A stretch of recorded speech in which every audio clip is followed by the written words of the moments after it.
السلام عليكم ومرحبا بكم في هذا العدد الجديد اللي راح نقدمه معلومة لكيفية تسوية الوثائق عن طريق الابن. طبعا تسوية الوثائق والحصول على بطاقة إقامة ينقسم إلى قسمين. القسم الأول في حالة ما إذا كان الابن قاصر، والقسم الثاني في حالة ما إذا كان الابن ماجور، يعني إذا كان مينور عنده شروط، وإذا كان ماجور عنده شروط. إذا كان مينور نبدأ من ناحية مينور. إذا كان مينور ومثلا لازم يكون عنده الجنسية الفرنسية، لا نقاش في ذلك. يعني باه تقدر تسوي الوثائق بارابور ا فوتر اونفون لازم يكون لونفون فرونسي، لازم يكون ابن. اذا كانت راجل دونك مرتك تكون فرونسيز، لان الابن في هذه الحاله يكتسب الجنسيه الفرنسيه نسبه للام. واذا كنت امراه دونك الاب تاعو يكون متحصل على الجنسيه الفرنسيه، والابن يكون يتحصل على الجنسيه نسبه للاب. اذا كان الطفل فرنسي الجنسيه، ففي هذه الحالة إذا كنتم في الجزائر أو المغرب أو تونس لازم عليكم تطلبوا فيزا بارون دونفون فرونسي، يعني فيزا دان بارون دونفون فرونسي.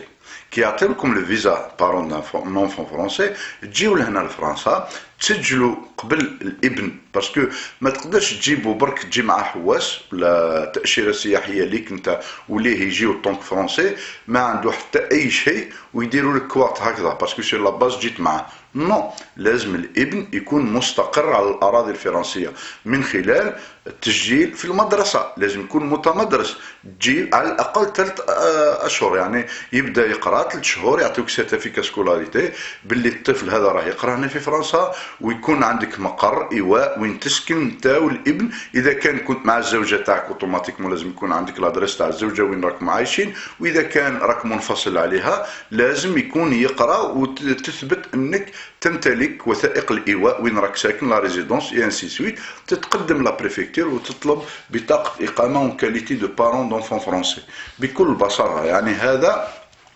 الشيء راهم داروه الكثير من الجزائريين والتوانسه والمغاربه اللي تزوجوا بالكونجوان فرونسي واللي سعاو الطفل سواء عقدوا ولا ما عقدوش، المهم الابن يكون فرنسي. يبقى العقد هل هو عرفي ولا عقد رسمي هذا ما يهمنيش ولا ما يهمش المعلومات اللي حبيت نقدمهم. واش يهمني انه ابنك فرنسي وراه مينور. نهار يولي ماجور ما يكونش عندك لو دروا دو ريغولاريزي لي بابي، لان وليدك راه ماجور صاي ما تسالش في وليدك والطونك اللي اونكور مينور والطونك مازالو يقرا، يعني تقدر دير كوارتك الطونك بارون دونفون فرونسي. من نهار يولي ماجور صاي ما تسالش. هذا الامر واضح. بقات قضيه كيفاه تقدر تتحصل على بطاقه اقامه في حاله ما اذا كان الابن تاعك اللي ماجور. هنا كاين بعض الشروط، هي شروط تعجيزيه. سي با فاسيل يعني بور افوار دي بابي بالنسبه للناس اللي عندهم ولادهم دي ماجور. ولكن اذا كان الابن خدام وراه عنده في مؤسسه وفي شركه وعنده مقر وين يعني مكان الايواء، عنده وين ريزيدونس، عنده دار، عنده بيت وين يقدر يستقبل الاب تاعو اللي راه متواجد في الاراضي الاصليه، ففي هذه الحاله واش يدير؟ يقوم بواحد العفسه كما يقولوا، انه يبعث لك شاك موا اون سوم اورو بار كونت ا كونت، كي فو دير لازم كل شهر يبعث لك 300 400 اورو على الاقل 3 شهور 4 شهور 5 شهور، ويثبت من بعد يروح يطلب تصريح ويقول لهم انا الاب تاعي ولا الام تاعي راهي متواجده في الجزائر، راهي متواجده في تونس، راهي متواجده في المغرب، حبيت نجيبه لعندي لانه راه عايش وحده. دونك بارمي لي كونديسيون انه يكون عايش وحده، وخاصه اذا كان الاب متوفي وحبيت تجيب الام، ولا اذا كانت الام متوفيه حبيت تجيب الاب، ويمكن انك تطلب تجيبهم في زوج، وخاصه اذا كان فاتوا 60 سنه في زوج في العمر. دير لهم دي فيرمون شاك موا، قال كل شهر تبعث لهم 400 اورو ولا 500 اورو، من بعد تروح لا بريفكتور وتطلب انك تستقبل الاباء تاعك لانهم ما عندهمش ابناء في الجزائر ولا في المغرب ولا تونس، ولانهم كبار في العمر وانت راهم عبء عليك. واكبر دليل بلي سون لا شارج فوتر شارج من لا شارج دو لونفون انه كل شهر راه يبعث لهم دراهم، كل شهر راه يبعث لهم 500 اورو 400 اورو. قد ما بعثت لهم بزاف احسن. ولكن اذا كان الاباء هذو عندهم ولادهم وعايشين معاهم في الجزائر ولا تونس المغرب، ففي هذه الحاله يستحيل اذا كان راهم دي ماجور لازم فو فيت لا ديكلاراسيون كو هاد الناس زوج هذو سون على شارج تاع الابن اللي راه متواجد على الاراضي الفرنسيه.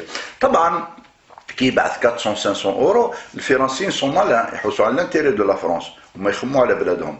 يقول لك انا السيد هذا راه خدام في فرنسا وراه يدخل اون باي، عنده اون باي مدخول في فرنسا، بصح لا باي هذه ما راهش يصرفها في فرنسا، راه يقسمها بين الجزائر وفرنسا، اذا بين المغرب وفرنسا، بين تونس وفرنسا. اذا بلده الاصلي راه يستفد باسكو لي بارون تاعو راهم يصرفوا دراهم اللي راهم يديهم وليدهم من فرنسا. من المستحسن نخليوه يجيب لي بارون تاعو باه يولي يصرف عليهم هنا في فرنسا، و il va consommer son argent هنا pour l'intérêt de l'économie française. دونك ولذلك راهم يقبلوا الشيء هذا. ولذلك احسن طريقه انه اي شخص حب يجيب لي بارون تاعو ولي بارون تاعو كبار في العمر وهو اللي ماجور وراه خدام، يقوم بارسال لهم مبلغ يتراوح بين 300 حتى 600 اورو كل شهر. قد ما كان الفتره اطول احسن، وما لازمش يبعث لهم بار اسبيس، لازم يدير لهم ترانسفير كونت كونت لانه لازم يثبت بوثائق من البنك ان السيد هذا يقوم بارسال مبلغ معين الى البلد كل شهر. والشيء هذا راح يفيدكم ان شاء الله باه تقدروا تحصلوا على وثائق اذا كان عندكم الاباء تاعكم سيدي ماجور. نقول لكم اني نتمنى اني اعطيت لكم معلومات جديده، ونتمنى اني اعطيت لكم حاجه جديده تستفدوا منها، وان شاء الله يا ربي تستفدوا منها، ونتلاقاو في ساعه الخير ان شاء الله. الف سلام مني لكم.